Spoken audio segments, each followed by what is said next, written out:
Assalamu alaikum viewers and welcome back to my channel Study Law with Bushra.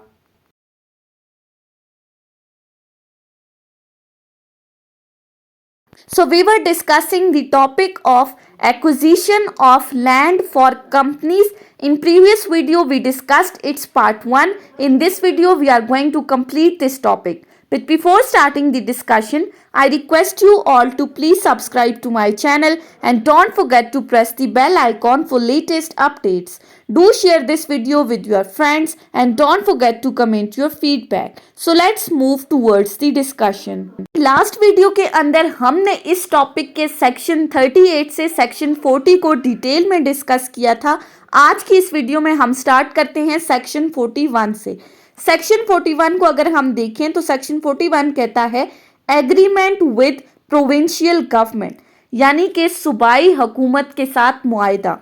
अब ये section क्या कहता है? If the commissioner is satisfied after considering the report, if any, of collector under section 5A subsection 2 or on the report of officer making an inquiry under section 40, that the object of the proposed in acquisition is to obtain the land for one of the purposes referred to clause A or clause AA or clause B of subsection 1 of section 40, he shall require the company to enter into an agreement with provincial government providing to the satisfaction of provincial government the following matters. अब section 40 को अगर हम recall करें तो section 40 में हमने बात की थी प्रीवियस इंक्वायरी की। प्रीवियस इंक्वायरी से क्या मुराद था कि हमने कहा था कमिश्नर की कॉन्सेंट लेनी जरूरी है। अब वो कमिश्नर की कॉन्सेंट किस तरह से ली जाई थी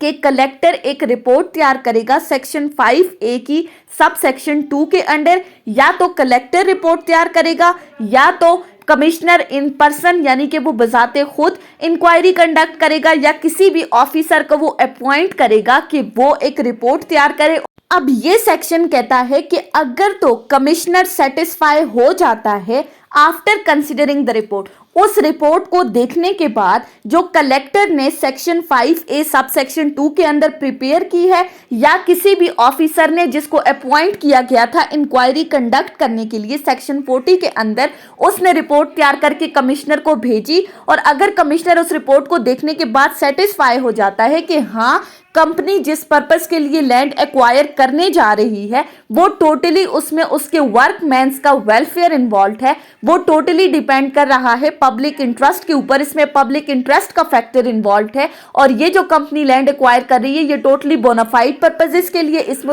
अगर तो वो कंपनी लैंड एक्वायर कर रही है अपने वर्कमैन्स की रिहाइश के लिए तो उसके अंदर जितनी भी फैसिलिटीज उनको प्रोवाइड करनी चाहिए थी वो तमाम फैसिलिटीज प्रोवाइड कर रही है। मीन्स टू से कमिश्नर सेटिस्फाई हो गया कि कंपनी के लैंड एक्वायर करने का पर्पस टोटली पब्लिक इंटरेस्ट का है, तो ऐसी सूरत में वो इस कंपनी को कहेगा कि वो प्रोविंशियल के साथ एक एग्रीमेंट करे और उस एग्रीमेंट में क्या क्या चीजें लिखनी है वो उसको एक रिकमेंडेशन लेटर के थ्रू उनको बताएगा कि क्या क्या चीजें आपने उस एग्रीमेंट के अंदर मेंशन करनी है जो प्रोविंशियल गवर्नमेंट के साथ करना है। Number 1, the payment to the commissioner of the cost of the acquisition, कि लैंड एक्वायर करने के लिए कमिश्नर को जो पेमेंट करनी है वो किस तरह से करनी है, उसका तरीकाकार क्या है। Secondly, the transfer on such payment of the land to the company, कि जब कमिश्नर को पेमेंट कर दी गई उसके बाद इस जमीन की मुंतकिली का क्या तरीकाकार होगा, यानी कि ये जमीन कैसे उस कंपनी की तरफ मुंतकिल की जाएगी उनके नाम पर।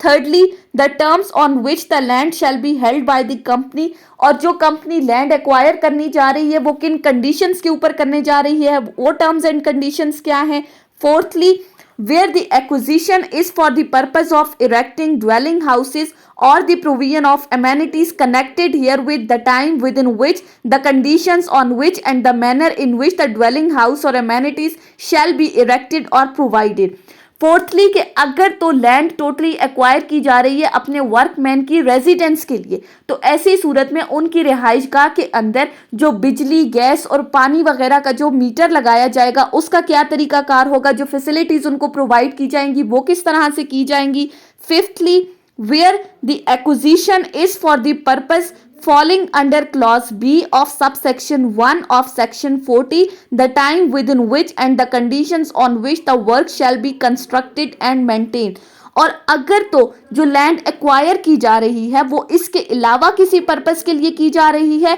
जो सेक्शन 40 की सब क्लॉज 1 के पार्ट बी के अंडर आ रही है, यानी कि किसी ऐसे पर्पस के लिए जिसमें टोटली पब्लिक का इंटरेस्ट इन्वॉल्व है, तो ऐसी सूरत में उसका क्या तरीकाकार होगा। ये तमाम बातें कमिश्नर उनको लेटर में लिखकर दे देगा कि अब आप जाकर प्रोविंशियल गवर्नमेंट के साथ एग्रीमेंट करें और उसके बाद हमारे पास पेमेंट जमा करा दें ताकि आपके प्रोसेस को फर्दर आगे बढ़ाया जाए। ये था सेक्शन 41। उसके बाद आ जाते हैं सेक्शन 42 के ऊपर। सेक्शन 42 बात करता है पब्लिकेशन ऑफ एग्रीमेंट, यानी कि जो एग्रीमेंट प्रोविंशियल गवर्नमेंट के साथ किया गया है उसको शाया किस तरह से करना है, उसको पब्लिश करने का क्या तरीकाकार है। So section 42 states that every such agreement shall as soon as may be after its execution be published in the official gazette and the acquisition shall be deemed to have been made the subject to the terms of such agreement। ये section कहता है कि section 41 के under जब provincial government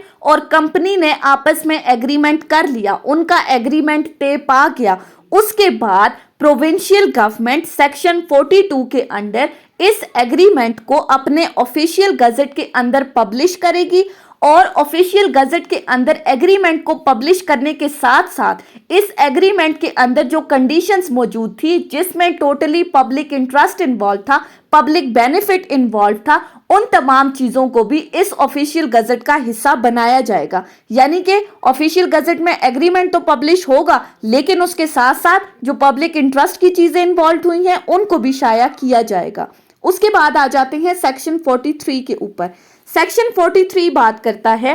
sections 39 to 42 not to apply where the government bound by agreement to provide the land for the companies। अब इस section 43 के title को देखें तो टाइटल से ही हमें समझ आ रहा है कि इस सेक्शन के अकॉर्डिंग जहां पर गवर्नमेंट बाउंड है किसी एग्रीमेंट के अंदर कि वो कंपनीज को लैंड प्रोवाइड करेगी, तो एग्रीमेंट की जब बाउंड हो गई गवर्नमेंट तो फिर सेक्शंस 39 से 42 तक अप्लाई नहीं होंगे। अब ये सेक्शन क्या कहता है, The provisions of section 39 to 42 both inclusive shall not apply and the corresponding sections of the Land Acquisition Act 1870 shall be deemed never to have applied to the acquisition of the land for any railway or other company for the purposes of which under any agreement with such company the Secretary of the State in Council, the Secretary of the State, the federal government or provincial government is or was bound to provide the land। पहली बात कि section 39 से 42 apply नहीं होंगे और इस act की यानी कि लैंड एक्विजिशन एक्ट 1870 की ये सेक्शंस ऐसा समझी जाएंगी कि वो कभी अप्लाई होंगी ही नहीं। किस सूरत में, to the acquisition of the land for any railway और अदर कंपनी, कि जहां पर जो लैंड एक्वायर की जा रही है वो किसी रेलवे कंपनी के लिए एक्वायर की जा रही है, तो रेलवे कंपनी के लिए जमीन प्रोवाइड करना गवर्नमेंट की जिम्मेदारी है क्योंकि रेलवे कंपनी गवर्नमेंट के अंडर आती है। तो जहां पर प्रोविंशियल गवर्नमेंट बाउंड है कि वो लैंड प्रोवाइड करेगी, तो ऐसी सूरत में फिर सेक्शन 39 से 42 तक जो रूल्स बताए गए हैं जिनमें कमिश्नर की कॉन्सेंट की बात की है वो एप्लीकेबल नहीं होंगे। उसके बाद आ जाते हैं सेक्शन 43A के ऊपर। सेक्शन 43A बात करती है रिस्ट्रिक्शंस ऑन ट्रांसफर एक्सेट्रा, यानी कि ट्रांसफर के ऊपर क्या क्या पाबंदियां लगाई गई हैं। अब किस किस्म की ट्रांसफर के ऊपर ये हम इस सेक्शन के अंदर डिस्कस करेंगे। So section 43A states that no company for which any land is acquired under this part shall be entitled to transfer the said land or any part thereof by sale, mortgage, gift, lease or otherwise except with the previous sanction of provincial government। Section 43A कहता है कि इस act के अंदर यानी कि land acquisition act के अंदर अगर किसी कंपनी ने कोई लैंड एक्वायर की है जिसमें कोई पब्लिक इंटरेस्ट इन्वॉल्व है, तो ऐसी सूरत में शेल का वर्ड यूज हुआ है, मैंडेटरी प्रोविजन है कि उस कंपनी को ये इजाजत नहीं है कि वो इस लैंड को फर्दर सेल आउट करे या फिर इस लैंड को मॉर्टगेज करे, सेकेंडली किसी बंदे को हिबा करे, किसी को गिफ्ट में दे दे या ये इस जमीन को लीज पर दे दे, यानी कि टोटली रिस्ट्रिक्शंस लग गई हैं कि आप अपनी ऑनरशिप से निकालकर इस जमीन को किसी दूसरे बंदे की ऑनरशिप में नहीं दे सकते। अगर आपने ऐसा कुछ करना भी है, मीन्स टू से कि अगर आप सेल, मॉर्टगेज, गिफ्ट, लीज करना चाहते हो इस जमीन को, तो ऐसी सूरत में आपको प्रोविंशियल गवर्नमेंट की सैंक्शन की जरूरत है। यानी कि आपने प्रोविंशियल गवर्नमेंट से पहले परमिशन लेनी है, उसके बाद आप इस जमीन को सेल आउट कर सकते हैं अंडर सेक्शन 43A। उसके साथ ही लास्ट सेक्शन देख लेते हैं, सेक्शन 44, जो कि बात करता है how agreement with railway company may be proved. Section 44 कहता है कि रेलवे कंपनी के साथ जो एग्रीमेंट है उसको किस तरह से प्रूव किया जाएगा। अब कौन सा एग्रीमेंट? सेक्शन 43 में हमने ये बात डिस्कस की थी कि अगर रेलवे कंपनी को कोई जमीन चाहिए तो वो टोटली प्रोविंशियल गवर्नमेंट की जिम्मेदारी है, क्योंकि रेलवे कंपनी प्रोविंशियल गवर्नमेंट के अंडर आती है, लिहाजा उसके लिए कमिश्नर की कॉन्सेंट की जरूरत नहीं है। अब सेक्शन 44 कहती है उस एग्रीमेंट को प्रूव किस तरह से किया जाएगा। So in case of acquisition of the land for the purpose of the railway company, the existence of the such an agreement as is mention in section 43 may be proved by production of printing copy purporting to be printed by the order of the government। Section 44 के according section 43 में जो agreement की बात की गई है उस agreement को प्रिंटेड कॉपी के थ्रू प्रूव किया जाएगा। यानी कि गवर्नमेंट के ऑर्डर की जो प्रिंटेड कॉपी है उसके थ्रू आप एग्रीमेंट को प्रूव कर सकते हैं। सो ये थी हमारी आज की डिस्कशन सेक्शन 41 से सेक्शन 44 के ऊपर। इसके साथ ही acquisition of the land by the companies का टॉपिक कंप्लीट हो चुका है। सो आई होप कि आपको ये टॉपिक समझ में आया होगा अगर आपने इस वीडियो को अटेंटिवली सुना है तो। सो अगर आपको ये वीडियो अच्छी लगी है तो इस वीडियो को लाइक करें, कॉमेंट करें और चैनल को जरूर सब्सक्राइब करें। Thank you so much for watching this video. Till then, Allah Hafiz.